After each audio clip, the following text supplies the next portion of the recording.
buenas tardes, muchas gracias a la Universidad Católica Santo Domingo por esta posibilidad. Buenas noches ya. Darles la bienvenida a nombre de nuestro rector, el doctor Jorge Cáceres, rector de la Universidad Católica Santa María, y darles la bienvenida a este recinto. Hemos inaugurado recién en julio esta nueva sede desde el 9 de julio, y queremos darle la bienvenida a CEU Cefas a través de Diego de la Torre, de la Piedra, presidente, la doctora Consuelo Martínez, Eduardo Puig de la Bella Casa, Gustavo Nakamura, que nos acompaña aquí, Eduardo, ya lo mencioné, y darles la bienvenida a nuestros participantes, que es Víctor Andrés Ponce, Ángel Delgado, que nos van a hablar el día de hoy de la leyenda negra, consecuencias políticas, sociales, económicas en Hispanoamérica. Muchísimas gracias. Muchísimas gracias.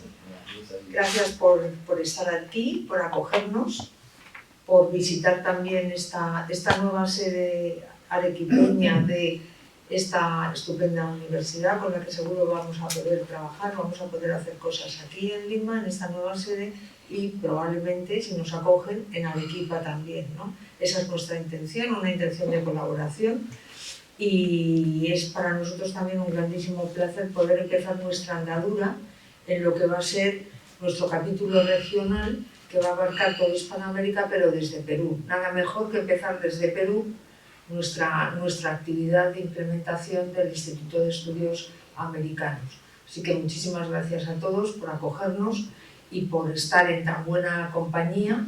Seguro que vamos a tener una estupendísima colaboración en el futuro. Muchas gracias. Sin más, voy presentando al ponente principal, que es Víctor Andrés Ponce. Él estudió Derecho y Ciencias Políticas en la Universidad Nacional Mayor de San Marcos, luego hizo una maestría en Literatura Peruana y Latinoamericana, doctor en Filosofía por la Universidad de San Marcos, y actualmente dirige el portal El Montonero y ha hecho este informe, es uno de los coautores. Por favor, Víctor Andrés. Y también invito, para que lo acompañe después en los comentarios, pero ya pueda subir por favor a la mesa, a Diego de la Torre. Diego de la Torre es cofundador y presidente del directorio La Viga, es además del Consejo Consultivo del Instituto de Estudios Americanos, de CEU Cefas en España, entre muchas actividades, pero los que lo conocemos a Diego es un patriota y quiere mucho al Perú. Entonces también lo voy a invitar a Diego, que ahorita está llegando, y también invito a Ángel Delgado, abogado constitucionalista, ha sido regidor de Lima, en fin, jefe de gabinete de asesores de la PCM, todo el mundo lo ve en televisión, así que está, es más, cuando invitarlo, todo el mundo lo conoce. Adelante, por favor, aquí se sienta Víctor Andrés, y ustedes uno a cada lado, por favor. A la derecha.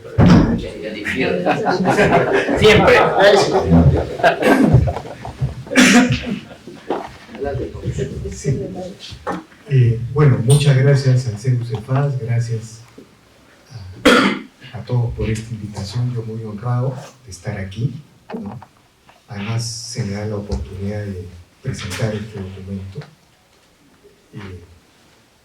Este documento quiere hablar sobre la leyenda negra y sus efectos en la historia del mundo hispanoamericano. En el lenguaje común diríamos de América Latina, ¿no? de este estribillo que usamos para definir nuestra identidad, de alguna manera mal planteado. Miren, en este pequeño texto que he presentado a CEU Cefas, la sede peruana, se sostiene que la leyenda negra no solamente tiene que ver con una desinformación del pasado, sino que tiene que ver con el presente y tiene que ver con el futuro.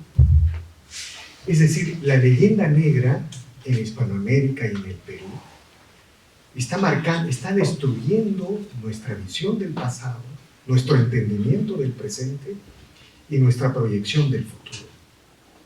Es decir, tiene una enorme actualidad, atraviesa todo, absolutamente todo. Y después al final yo voy a hacer un comentario como Occidente incluso. La leyenda negra fue construida por los franceses en un primer lugar, por los anglosajones, ¿no? Y luego por Estados Unidos. Hoy, ese intento de construir relatos y narrativas para desacreditar un proceso civilizatorio, como un boomerang, se ha vuelto sobre todo Occidente, sobre todo estos países. Y las crisis que enfrentan tienen que ver con estas leyendas negras, ¿no? Miren, en primer lugar, la leyenda negra le robó la autoestima a Hispanoamérica. Hubo un momento en que Hispanoamérica era un actor del mundo, era protagonista del planeta. Y ese momento fue cuando Hispanoamérica perteneció al imperio de las Españas, al reino de España o al imperio de las Españas, ¿no? Y los datos sobre ese tema son abrumadores, son abrumadores. Hay estudios económicos en México, pero también en el Perú, sobre todo los estudios de Bruno Seminario, el economista de la Universidad del Pacífico que murió. Él desarrolló una investigación histórica sobre la historia económica del Perú de 1700 para adelante. Miren, es el momento en que se producen más o menos las reformas borbónicas, pero los datos y las cifras de 2 siglos de experiencia virreinal con los Austria son abrumadores, ¿no? Entonces, en las proyecciones, en las regresiones, en las curvas, en las estadísticas que hace Bruno Seminario, llega a esta conclusión: que el ingreso per cápita del virreinato del Perú era igual al de España y representaba 3/5 partes, cuando no recuerde bien voy a leer el texto, porque este es un texto académico, ¿no? Representaba 3/5 partes de el ingreso per cápita de Inglaterra. Y esto no era arbitrario, no era arbitrario, tenía que ver con el quinto real, ¿no? En uno de los decretos de Carlos V se establece que cuando en las tierras de ultramar del imperio de las Españas se encuentran minerales, se pagará el 20% a la corona y el 80% se quedaba en el virreinato. Entonces ustedes recordarán las minas de Potosí, ¿no es cierto? Las minas de Potosí que en un primer momento sirvieron para acuñar el famoso dólar español. Luego vinieron las minas de México, ¿no? Entonces, digamos, ustedes entenderán un virreinato que tiene el 80% de su riqueza en su territorio. No es extraño que Bruno Seminario haya hecho esas proyecciones o esas regresiones, estableciendo ese ingreso per cápita en el virreinato del Perú. Es decir, el Perú era un gigante en ese momento, pero no solamente era un gigante en esos términos. El Perú representó el Perú y México, pero más el Perú. Eso tiene que ser estudiado. Los académicos tendrán que estudiarlo. El Perú representó una de las experiencias de mestizaje más audaces de la modernidad, en el sentido siguiente: fueron 2 noblezas las que construyeron el virreinato y el reino del Perú. La nobleza inca y la nobleza española, ¿no es cierto? En el virreinato del Perú, el mestizaje se desplegó en toda su potencia, en toda su creatividad y en todo su papel constructivo, por llamarlo de alguna manera, ¿no? Por ejemplo, cuando llegan los conquistadores al Perú, en el Perú más o menos se hablaban 30 dialectos. Alguna vez escuché a Martha Hildebrand decir que habían 50 dialectos, ¿no? Más o menos 30 dialectos, dicen otros historiadores. Bueno, de esas lenguas, las únicas que sobrevivieron fueron el quechua y el aymara. ¿Por qué sobrevivieron? Porque al lado de los conquistadores venían los sacerdotes, venía el imperio español cristiano. Y los sacerdotes, para evangelizar al mundo indígena, tenían que crear una lengua franca. Y se dieron cuenta que entre los 3 idiomas que podían optar estaba el Popina, el quechua y el aymara. Bueno, se escribieron las gramáticas del quechua y el aymara y fueron las únicas lenguas que sobrevivieron, ¿no? Eso fue más o menos, bueno, puedo fallar en algunos años, 10 años antes de que se escribieran las primeras gramáticas del inglés y varios años después de la gramática del Nebrija. El quechua es eso. Miren lo importante que era el Perú. El quechua es eso. Algo parecido pasó con el náhuatl en México, ¿no? Que se convirtió en la lengua franca del virreinato de México. Pero no solamente eso, el Perú tenía hospitales, tenía acueductos, tenía las primeras, digamos, aquí se construyeron las primeras universidades del mundo hispanoamericano. Entonces el Perú fue un protagonista del mundo. Hay una anécdota sobre el dólar español, del cual somos parte nosotros. En 1776, más o menos, cuando la Unión Americana opta por el dólar, ¿no es cierto?, el dólar del papel, se inspira en el dólar español, ¿no? Se inspira en el dólar español. Incluso hay anécdotas de Washington hablando del dólar español, ¿no? Bueno, el Perú fue parte de eso. Entonces el Perú tuvo un momento de grandeza, un momento de protagonismo en el mundo, y los virreinatos de Hispanoamérica lo tuvieron, sobre todo los dos virreinatos Austria, Habsburgo, el virreinato de México y el virreinato del Perú, o el reino del Perú, sobre todo esos dos virreinatos. Con los Borbones ya cambia la historia, pero fuimos grandes, fuimos protagonistas del mundo, al lado del imperio de las Españas. Todo eso nos ha robado la leyenda negra. Todo eso ha ocultado la leyenda negra, y ustedes se imaginarán que cuando un cuerpo pierde la memoria, cualquiera sea, hasta nuestro cuerpo físico, imagínense ustedes que ustedes se levantan un día y se han olvidado la manera correcta de caminar, ese cuerpo no puede continuar.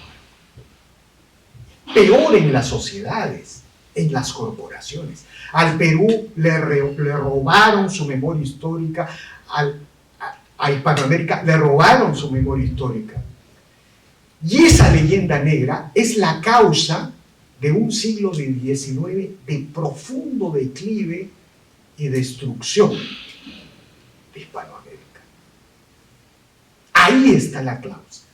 Pero miren ustedes, todos los países que han logrado construir progreso, civilización, institucionalidad, tolerancia, han tenido una continuidad entre la tradición, el presente y el futuro.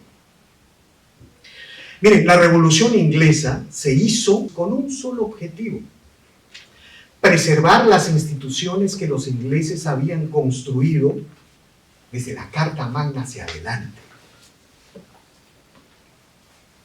Se hizo la Revolución Inglesa por ese motivo. Edmund Burke, en todos sus trabajos, sostiene que ese fue el objetivo, el fundamento de la Revolución Inglesa. La Revolución de Estados Unidos lo narra Alexis de Tocqueville en todas sus obras, incluso Weber en Sociología de la Religión, varias décadas después. La Revolución de Estados Unidos se hizo para preservar todas las instituciones que habían surgido desde la llegada del Mayflower a las costas norteamericanas. En cambio, las revoluciones hispanoamericanas se hicieron para barrer con toda la historia, con toda la tradición y con todas las instituciones que Hispanoamérica había construido durante 3 siglos. Miren, y esto tiene que ver mucho con el jacobinismo revolucionario. Les voy a dar algunas cifras que nos van a aterrar. ¿Ya? El jacobinismo revolucionario, que viene de la Revolución Francesa con los famosos jacobinos, es revolucionario porque, en base a una visión racionalista que convierte a la razón en una nueva divinidad, llega a la conclusión que el hombre, el sujeto, puede conocer toda la totalidad social y, por lo tanto, en una pizarra puede plantearse una reorganización total de la sociedad en base a criterios estrictamente racionales. Por ejemplo, esa es la matriz filosófica de todas las revoluciones, desde la Revolución Francesa, pasando por la Revolución Bolchevique, la Revolución Nazi y la Revolución China, si ustedes quieren, o hasta la Revolución Venezolana de Hugo Chávez. Esa matriz se llama jacobinismo revolucionario. Es la matriz revolucionaria que viene con el aliento ilustrado. Y en Francia, los revolucionarios franceses barren con todas sus instituciones, acaban con los pesos y medidas, con los calendarios, reorganizan los barrios y le cortan la cabeza a su rey. Y el calendario. ¿No? El calendario. Claro. Inventa una nueva época. Claro, inventan una nueva época, tienen una nueva visión del tiempo. Ese es el jacobinismo revolucionario. Bueno, miren, cuando los libertadores, bajo esta influencia jacobina filosófica, es la filosofía de la destrucción de Hispanoamérica, es la filosofía revolucionaria de Hispanoamérica.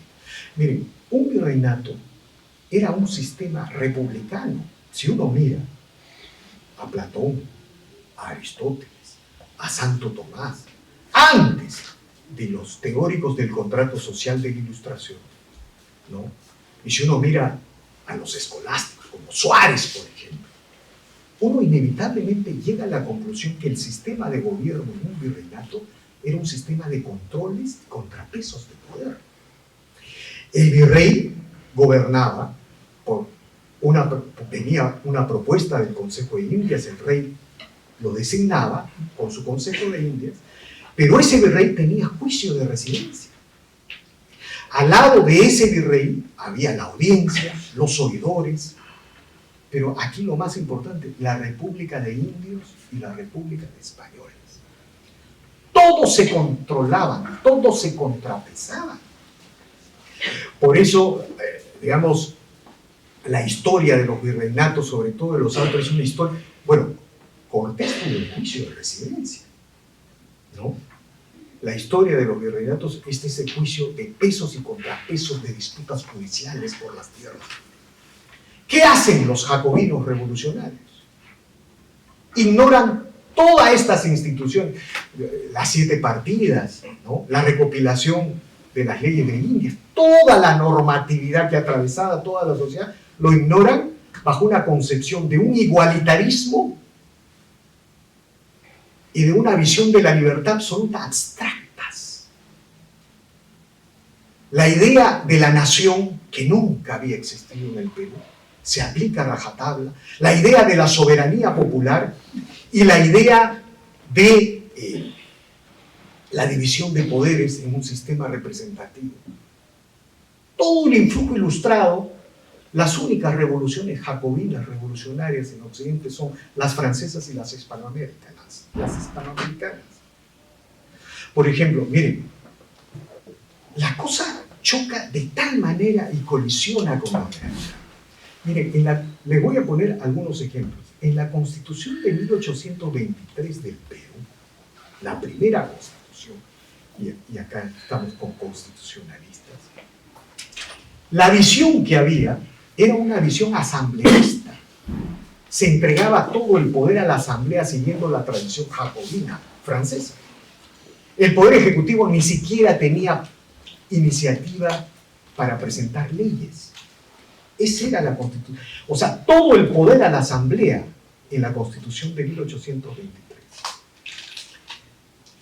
Se reorganizan las instituciones y se crea tal anarquía y tal vacío de poder que en 1826, 3 años después, se crea la Constitución vitalicia, en donde Bolívar se convierte en una especie de rey civil y un gobernante perpetuo. Y la historia del siglo XIX del Perú es esa historia. Pero no es solamente la historia del Perú, también es la historia de México. Los países que construyeron federaciones tuvieron menos sobresaltos, ¿ya? México, si no me equivoco, tiene 6 constituciones, Argentina tiene 3, pero México tuvo 2 experiencias imperiales, fallidas todas. Y en el siglo XIX tuvo alrededor de 30 presidentes por la enorme crisis institucional que generó la tabula rasa, la idea del jacobinismo revolucionario. El Perú, que se proclamó una república, tuvo medio siglo de militarotes, todos los militares y los coroneles que ganaron en las batallas de Ayacucho y Junín. Se creyeron con el derecho a liderar la nación y la república, y cada uno dio su cuartelazo en nombre de la nación y el sistema de democracia representativa. Durante medio siglo el Perú, después de fundar su independencia, tuvo gobiernos militares y sucesivos cuartelazos y contragolpes. Recién, luego de medio siglo, se elige el primer gobierno civil. Esa es la parodia republicana de Hispanoamérica. Hispanoamérica perdió el siglo XIX entero por el ensayo del jacobinismo revolucionario. Les voy a dar unas cifras que los van a estremecer. Que, digamos, ustedes saben cuántas... Miren, el constitucionalismo revolucionario nace en Venezuela, en 1811, ¿no? Antes de Cádiz. Sí, acá estoy con el profesor, me va a corregir. No, está bien, está bien. No, es que yo no sé. No, está bien, es antes de Cádiz. Claro, eso es importante. Eso es antes de Cádiz, efectivamente. Cádiz es 12. 1811. Bueno, ellos se llamaba la Constitución de los Estados Unidos de Venezuela. Algo así se llama. Querían imitar en todo a los padres fundadores de los Estados Unidos. ¿Ya? Incluso hay un capítulo en la Constitución de 1811 en la que se dice, como hacen los padres fundadores de Estados Unidos, ese famoso debate entre federalistas y antifederalistas, entre Hamilton y Jefferson, mediado por Washington, ¿no? En la que dice, en todos los aspectos soberanos en que se entrega el poder a la Unión ejerce el poder. En aquellos aspectos que no, los estados se reservan la soberanía. Algo así dice la Constitución Federal de los Estados Unidos de Venezuela. ¿Saben cuántas constituciones tiene o tuvo Venezuela? No me van a creer, 26. Con la última constitución. Y yo pude llegar a esta cifra porque, digamos, en el Instituto Cervantes hay una lista, pero había que discriminar estatutos, todo, pero era 26 constituciones. Estados Unidos tiene una constitución y más de 14 enmiendas, si no me equivoco, ¿no es cierto? 27. 27. Gracias, maestro. Pero, digamos, era una parodia lo que estábamos viviendo en ese momento. Ahora, ¿ustedes saben cuántas constituciones tiene Bolivia? 19. Perú tiene 12. Colombia tiene 9, Chile 10. Si me equivoco en uno, está en el texto, disculpe. Yo no soy constitucionalista o filosofía, sino que para hacer filosofía un poquito investigué en derecho constitucional, para llegar a la tesis del jacobinismo revolucionario, ¿no? Por eso puedo fallar. Pero están en el texto sí no fallan, porque está todo cruzado. Entonces, España tiene 8, si no me equivoco, hasta la Constitución de 1978, contando la Constitución de Cádiz de 1812. Miren, Francia tiene 15. Ustedes saben, Estados Unidos tiene una, Inglaterra ninguna, Alemania 2. Claro, creo que si contamos la Constitución de la República Democrática Alemana, pero no vale, pues eso es una intervención extranjera antes de la unificación, tiene 2. Italia tiene 2. China tiene 4. Rusia tiene 5. O sea, el mundo iberoamericano, a mí lo que me interesa es la filosofía. Asumió la filosofía del jacobinismo revolucionario. Y estamos en revolución permanente día y noche. La revolución permanente de Trotsky se aplica en toda su magnitud en Hispanoamérica. ¿Por qué? Porque la leyenda negra nos destruyó, nos aniquiló en nuestra visión del pasado y en nuestra interpretación del presente. Pero eso no es todo, eso no es todo. ¿Saben qué? Con esto voy a culminar, ¿no? Sí, con esto voy a culminar. El destino de Hispanoamérica tiene que ver con la manera como supera la leyenda negra. El día de hoy, por ejemplo, la izquierda, agrupada en el Grupo de Puebla, en el Foro de Sao Paulo, ¿no? La izquierda revolucionaria en el Perú. Bajo una nueva concepción filosófica, hay autores como Enrique Dussel, ¿no? O este gran comunista boliviano que se llama Álvaro García Linera, que Podemos, por ejemplo, lo consideran, o los chilenos lo consideran el Lenin hispanoamericano. Todos estos autores han llegado a reformular la leyenda negra. Y ya no hablan de 3 siglos de exclusión y opresión de los pueblos originarios. Hablan de 5 siglos de colonización. Es decir, han puesto los 3 siglos de virreinato y los 2 siglos de república bajo esta concepción de la leyenda negra. Son 5 siglos, ¿no? Y, miren, la República Plurinacional de Bolivia viene de esa leyenda negra reformulada con los pueblos originarios. La Constitución chilena, la primera constitución que nació de la Convención Constituyente, viene de esa leyenda negra. Son las repúblicas plurinacionales con equidad de género. El intento de golpe de Castillo viene de esa leyenda negra. La parálisis de la minería peruana tiene que ver con los pueblos originarios y esa leyenda negra. Y finalmente, con esto yo culmino, ¿no? La leyenda negra que alguna vez alentaron los franceses, luego los ingleses y luego los estadounidenses, se ha vuelto contra estos propios. En el 2019, el The New York Times empezó el proyecto 1619, que pretendía cambiar la fecha de la fundación de los Estados Unidos de 1776 a 1619. ¿Qué había sucedido en 1619? La llegada del primer barco esclavista virginia.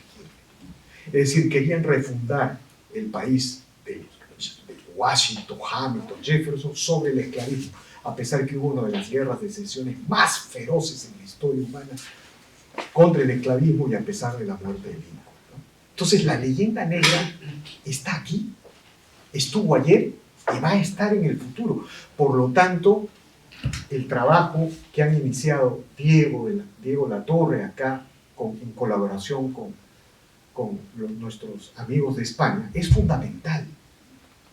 Es fundamental, ¿no? Es parte ineludible de la guerra cultural que tenemos que desarrollar. Muchas gracias y discúlpense.